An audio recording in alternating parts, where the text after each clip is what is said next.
Call the matter of the Ranches of Rosebrook versus a niece battle, case number 25C 1245. Good afternoon, Your Honor. David Fantera on behalf of the plaintiff. Ms. Battle, could you please state your name? My name is Denise Battle. Thank you so much, Ms. Battle. All right, today's the day and time scheduled for a hearing in this matter. This is an action to terminate the tenancy based on non-payment of rent. Yes, Your Honor. I object to these proceedings moving forward because, like I said, I do have a verified petition in emergency motion for injunction in the U.S. District Court, which is the case number 25-CV-11233. Thank you, Ms. Battle. And like I said, this court has not put on the record of their jurisdiction. There's nothing on the record and it stands. Every notice that I've sent is unrebutted, which stands at law. And jurisdiction is a threshold issue that we shouldn't even made it this far without discussing proper jurisdiction. All right. Anything else, Ms. Battle? As of right now, no. Okay, thank you. But I object to these proceedings in jurisdiction, subject matter and personal. All right, your objection is noted for the record. Ms. Battle, I've already ruled on jurisdiction when we were here last time. We will be proceeding today. The court does have jurisdiction. Mr. Fantera, and Ms. Battle, do either of you have... I object. The court cannot declare its own jurisdiction to respond to it. If you keep interrupting me, ma'am, you're going to get held in contempt of court, and the court does have contempt powers, so are you in jail? I interrupted you? Okay, that's all. Your Honor, I want to point out also that Judge Vandenberg actually addressed this issue last Wednesday and said that the 14B District Court and Your Honor does have jurisdiction over this matter. So not that it needed to be. May I add, Your Honor? Yeah. She also said that she was not aware of the things going on, so she just went on for anything based on what he just said. To shed any law nor facts, just as you don't, of why you have jurisdiction. Buckle up, guys. Today we're stepping inside Judge Washington's courtroom for what's shaping up to be a tense eviction showdown. Our familiar face, Denise Battle, is back. This time claiming she doesn't owe rent because she's somehow above legal agreements. The courtroom is calm for now, but that calm won't last long once she starts challenging the very foundation of the case. Stay tuned. This is just the beginning. All right, thank you. Again, Ms. Battle, this court has jurisdiction and we will be proceeding today. Mr. Fantera, actually the both of you have an opportunity at this time to do any opening argument that you want to make. So, Mr. Fantera, I will start with you. Do you have an opening statement? I'll waive my opening statement, Your Honor, and just get right to the evidence. All right. With respect to service, can you please put on the proofs regarding the service in case there is an appeal? Say that again, Your Honor. Can you please put on proofs regarding service in the event that there is an appeal? Service of this lawsuit? Yes, on Ms. Battle. I believe that she was served by a court officer with Jimmy Moore's office, Your Honor. I think there's a proof of service in the file. I don't know whether it was attached or whether it was personally served. But the court has the proof of service. With respect to proof of service, the file indicates that Ms. Battle was served with two different ways pursuant to MCR 4.201D, which is she was served, actually three different ways. She was served with an original mailing from the court, and then a second mailing went out from the court. Second mailing was requested by the plaintiff and was sent by this court.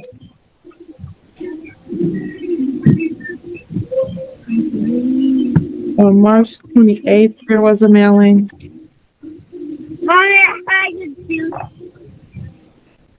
And then there was service by Edward Cope, who was the court officer. That service was effectuated through securing an attachment to the main entrance of the tenant's dwelling unit and that was done on April 4th, 2025. And after attempts had been made on April 2nd at 12:40, and then April 3rd at 9:53, they finally did an attachment on April 4th at 4:30 p.m. In addition to that, Ms. Battle showed up to the court on April 9th, 2025, before the magistrate, therefore acknowledging that she had received service in this matter and that service had been perfected. All right. With respect to jurisdiction, we addressed that at the last court hearing. This is on Russell Court, which is within the jurisdiction of Ypsilanti Township. All right. What request were you making, Mr. Fantier? I know the last two times that Ms. Battle has appeared, she appeared with a video, and this time she's just on her phone. Can we require her to be here by video today also? I would have had to give her. Well, the thing is like I tried to tell you all last time that the time was bad. This is when I pick up my kids. All right, guys, here's where things heat up early. Miss Battle wastes no time declaring that this court has no authority over her, waving around a supposed federal case number like a shield. She's attempting to derail the eviction before it even begins. But the problem? None of it actually stops the proceedings. The tension builds as the judge listens patiently. This is the first real spark that sets off everything that follows. All So right, if we can do it like earlier or something of that nature, yeah, that's fine. then I'm okay just proceeding as long as the court is comfortable that we can swear her in when she goes to testify. Thank you. I am comfortable. I can tell you that if I was going to require that she be here via video, I would need to give her notice of that prior to today's date. So I'm comfortable proceeding as we are. Okay. All right. And Ms. Battle, other than jurisdiction, which has been noted and reserved, do you have any other argument you want to make today with respect to this matter in terms of an opening argument? Of course. So, like I said, the contract has been rescinded on April 1st, and it was due to unconscionable pieces in the contract, including pieces that's wrong with the formation, as well as material breaches that's inside the contract. That contract has not been You said material breaches. Oh, okay, go ahead. Breaches, yes, within the contract as well. That was sent out and received. Well, it actually wasn't received on April 1st because at the end of the day, the unconscionable pieces, their addresses are wrong and the owners are wrong on the contract, so it got sent back. But once I realized it was sent and received on April 8th, 2015, and still remains unrebutted. They have yet to unrebut it in any case that we came and talked about the contract. And by law, according to Wall versus Zendaya, the Michigan law recognizes rescissions at common law for breach, fraud, and unconscionability. Meaning, if I give notice and it's unrebutted, that stands at law. Also, I've talked on personal matter jurisdiction, why I came in under special appearance the first two hearings, because at the end of the day, I'm not a legal person. I'm not in a legal capacity under Michigan law. I do not qualify as that person, which that person is a corporation, a trust, individual, some type of legal entity of that nature, an association. I do not qualify as one of those people to be here and subjected to this without consent. Hence why, things were sent administratively and defaults were given administratively, because things are happening right here where I'm being deprived of due process, and I should be awarded due process by law. This part is pure courtroom drama. Miss Battle keeps interrupting, insisting the court can't declare its own jurisdiction. Judge Washington finally lays down the law, warning her that one more interruption could land her in contempt, and even jail. You can feel the control shift instantly. The courtroom's patience is gone, and the judge makes it crystal clear. This case will go forward whether she likes it or not. the attorney stated last time we were here. He was saying that basically the burden of proof only applies in criminal cases, which is false because the burden of proof applies in all civil cases where jurisdiction or contract validity challenged, and that's Taylor versus Bullam in 1992 in Michigan. You still have the burden of proof. The court cannot establish their own jurisdiction being based on a contract is rescinded. You have to have a valid contract to come into court about. So that's where your jurisdiction of the subject matter is at hand, because the contract is rescinded, not unilaterally, like he's tried to claim before. It is rescinded, meaning I gave you notice and it's unrebutted, just as if somebody came into the courtroom for an eviction, or if they did not come for the eviction, you'll give them a default, because what happens at law, your silence stands. All right, thank you, Ms. Battle. Mr. Fantera, you may proceed with your case. Plaintiff would like to call Dawn Charles as a witness. All right, Ms. Charles, please raise your right hand to be sworn. You swear or affirm that the testimony you're about to provide will be the truth, the whole truth, and nothing. I do. Thank you. You may lower your hand. You may proceed. Ms. Charles, please state your name for the record. Dawn Charles. And what is your position with the Ranches of Rosebrook? I'm the property manager. Are you familiar with the tenancy of Anise Battle? I am. Are you familiar with the lease agreement that that she signed? I am. Your Honor, I submitted to the court a lease agreement dated November 12, 2024. I'd be moving for that to be admitted as Plaintiff's Exhibit 1. Did you also provide a copy to the defendant? I did not, because I do not have her email address. But she should, Your Honor, I should say for the record, she should have a copy of the lease, because it is, because she signed it. Any objection? I never received a hard copy of the lease, and I've asked for a hard copy of the lease. Never received it, and as I read the lease, that was also a breach of my lease, as I was supposed to receive it and sign it in person, as they made me sign it over online. So again, the information that he's saying about the lease is correct. I'm not here to argue about the lease. As far as what the original contract was, I'm arguing about the validity of what it is now, which is invalid and void because it's been rescinded. Now we get into the paperwork, the backbone of every case. The judge methodically reviews the multiple attempts to serve Miss Battle with notice, including one literally taped to her front door. It's the legal nail in the coffin for her jurisdiction claim.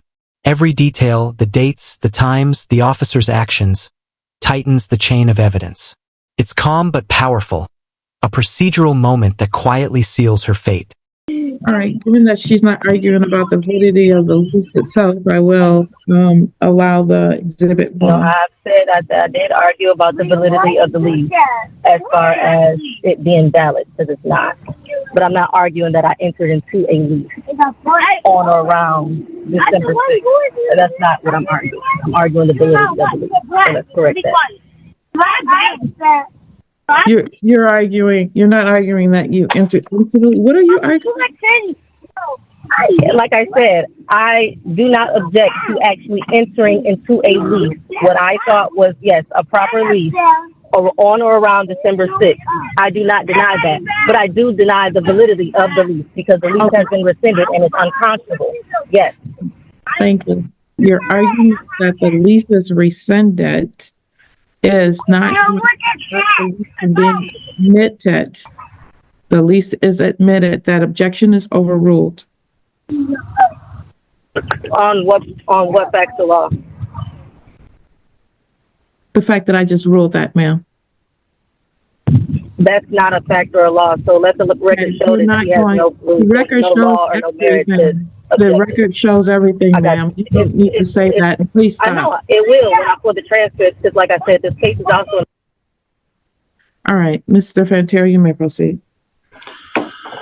Okay, I want the record to show that I find it unfair that You can cut me off and use my mic whenever you feel like it, but I can't talk and have a fair hearing. You're going to be held in contempt of court and you're going to do jail time.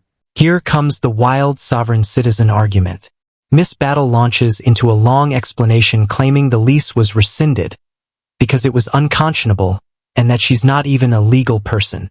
It's a mix of pseudo-law and defiance, meant to confuse the process. But anyone watching can see the judge isn't buying it. This is where her ideology collides with reality, and it's gripping to watch the unraveling happen live. When you say that you came into my bathroom and screwed the shower head, what would be your purpose of doing that? Because what was my request? My request was that it was still, the water was still coming out of both faucets at the same time, which have not been correct because you have not gotten a contractor out here. A contractor has not came out to my house about that. And let's go on to the heat, right? Miss Battle. I'm sorry.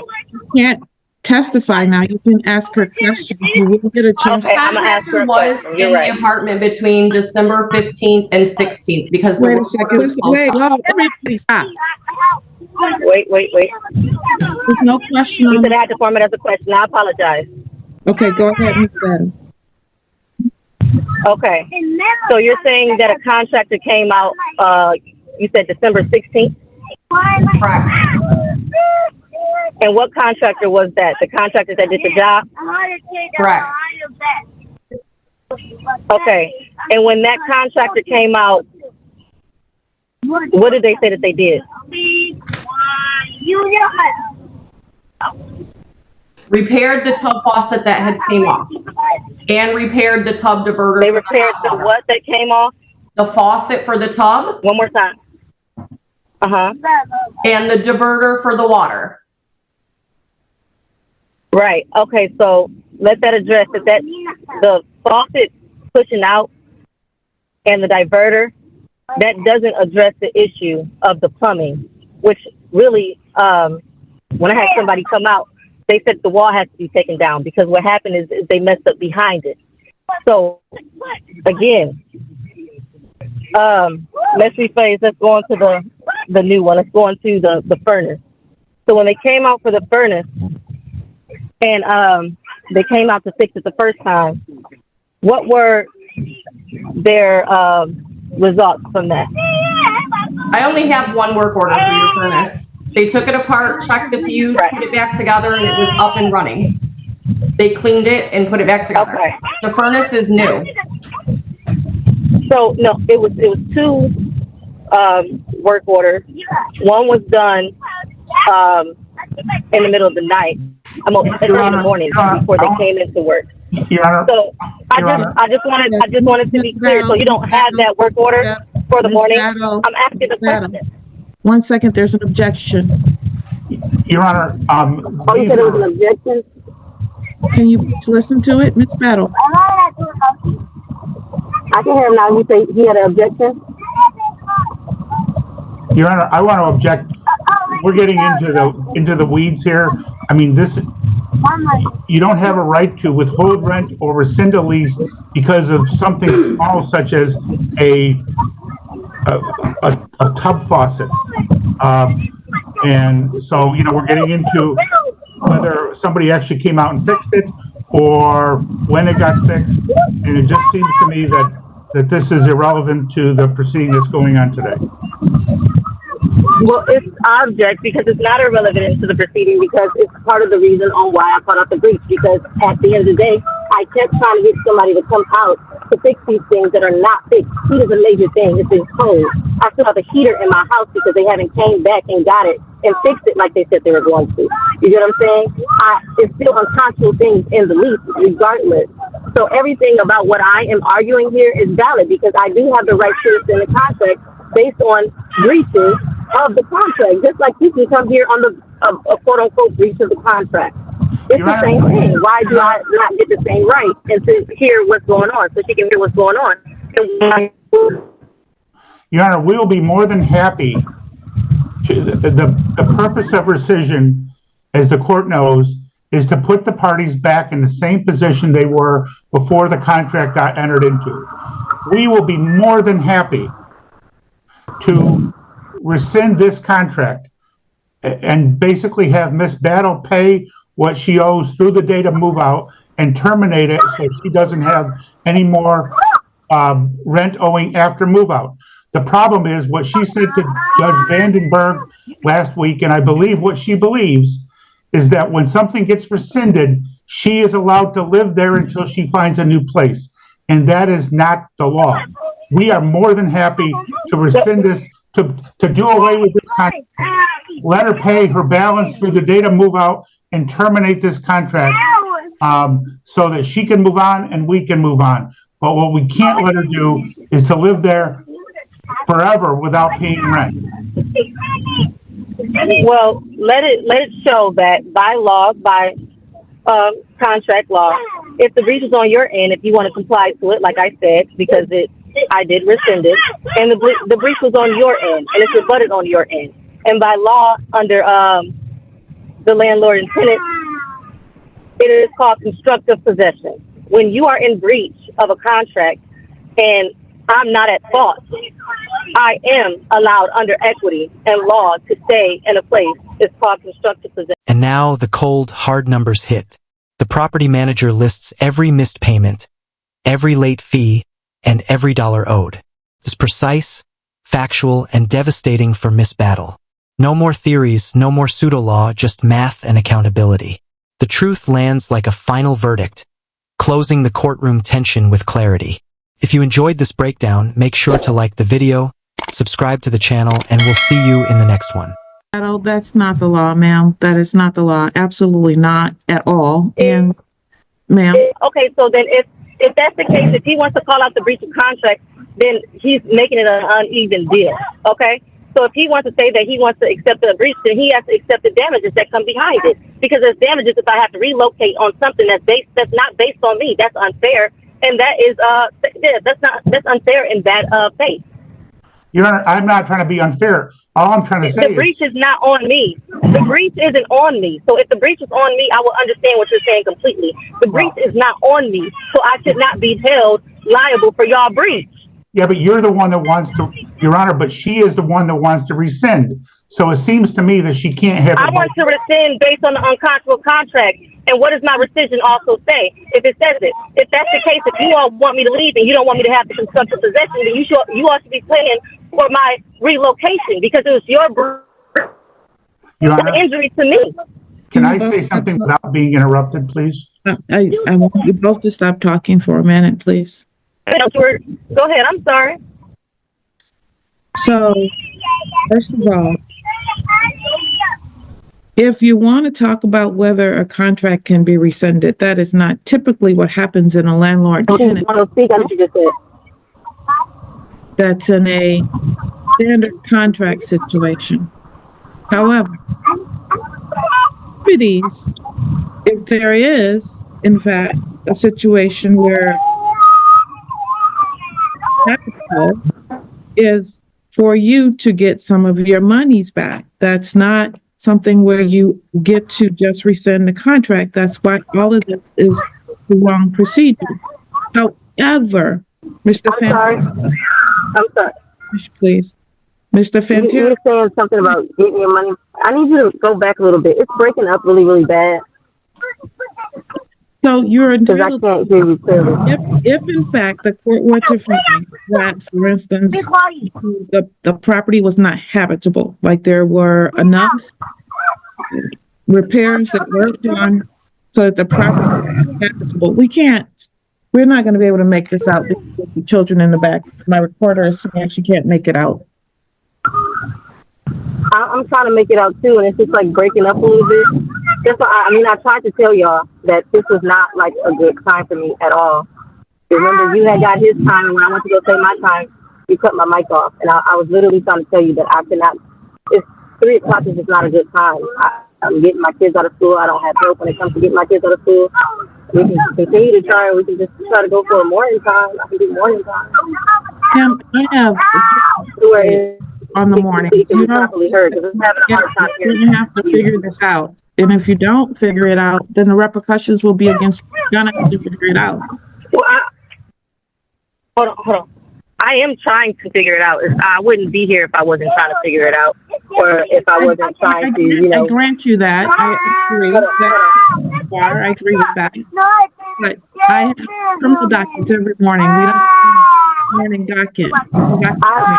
You said what about a warning? Hey, stop. Hey, you said what about a warning? I said we have criminal dockets in the morning, ma'am. Is what I said. Yeah, I can do it in the morning.